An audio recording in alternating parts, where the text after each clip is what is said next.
दोस्तों नमस्कार। मैं नागेंद्र प्रजापति। आपका स्वागत है मेरे इस YouTube चैनल पर।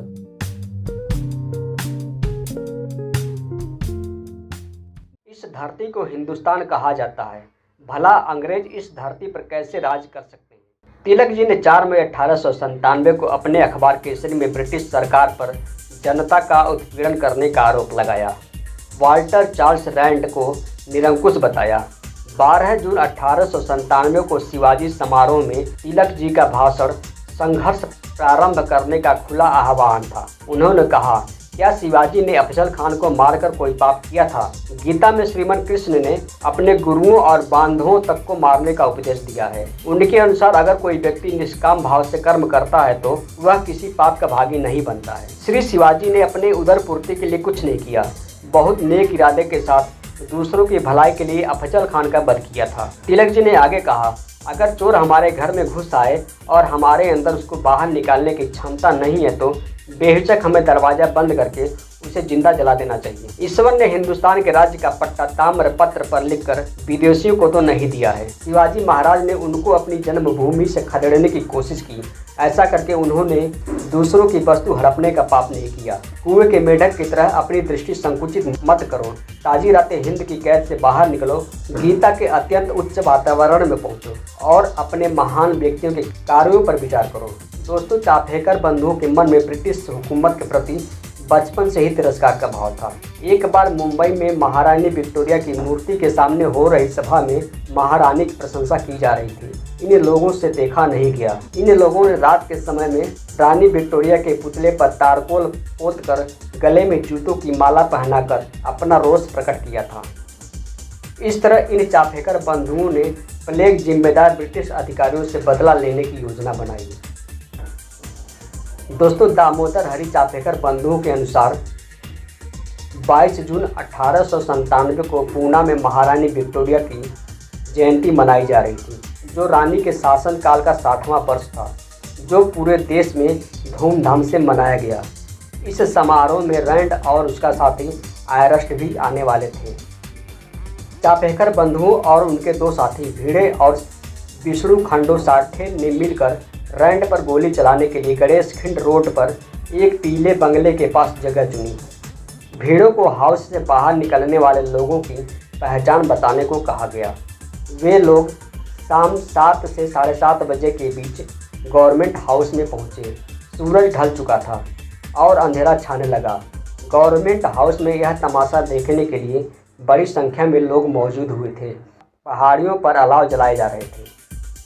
योजना अनुसार दामोदर हरि गवर्नमेंट हाउस से बाहर निकलने का इंतजार कर रहे थे। 12:10 पर रैंड और उसका एक साथी बाहर निकले।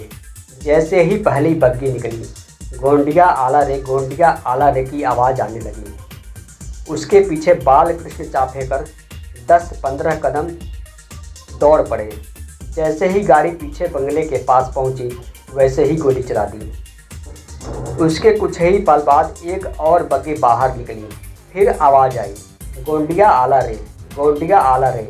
इस बग्गी में नशे में धुत रैंड बैठा हुआ था।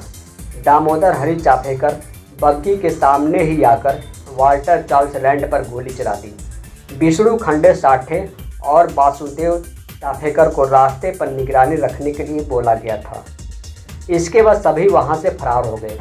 पहली बग्गी में सवार लेफ्टिनेंट आयरस्ट की मौके पर ही मृत्यु हो गई, जबकि रैंड की मृत्यु 3 जुलाई 1897 को उसकी चोटों के कारण हुई। इसके बाद इन लोगों को पकड़ने के लिए गुप्तचर विभाग के अधीक्षक ब्रोइन ने घोषणा की, जो भी व्यक्ति इन लोगों के बारे में सूचना देगा उसे 20,000 रुपये का नकद पुरस्कार दिया जाएगा।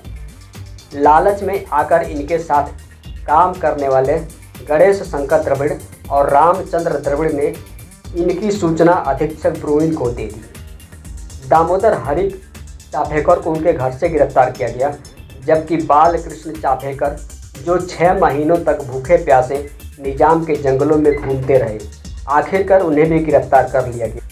इसके बाद जब ये सब कहानी छोटे भाई वासुदेव चाफेकर को पता चला तो महादेव गोविंद विनायक रानाडे और विष्णु खंडो साठे के साथ मिलकर द्रविड़ बंधुओं की हत्या कर दी, जिन्हें 9 फरवरी 1899 की उसी शाम कांस्टेबल रामा पांडु पर गोली चलाने के प्रयास में गिरफ्तार किया गया। अपने बयान में दामोदर हरि ने कहा, प्लेग के समय पूना के घरों में तलाशी के दौरान यूरोपीय सैनिकों द्वारा पवित्र स्थलों को अपवित्र करने और मूर्तियों को तोड़ने जैसे अत्याचार किए गए। चाफेकर ने बताया, वे इसका बदला लेना चाहते थे। उनका बयान सही माना गया और 18 अप्रैल 1898 को यरवदा जेल में उन्हें फांसी दे दी गई। कारागृह में तिलक जी ने उनसे भेंट की और उन्हें गीता प्रदान की। 18 अप्रैल 1898 को प्रातः वही गीता पढ़ते हुए दामोदर हरि चाफेकर फांसी घर पहुँचे और फांसी के तख्ते पर लटक गए। उस क्षण भी वह गीता अपने हाथों में लिए हुए थे। बालकृष्ण हरि चाफेकर वासुदेव हरि चाफेकर को रानाडे के साथ 8 मार्च 1899 को दोषी ठहराया गया और फांसी की सज़ा सुनाई गई।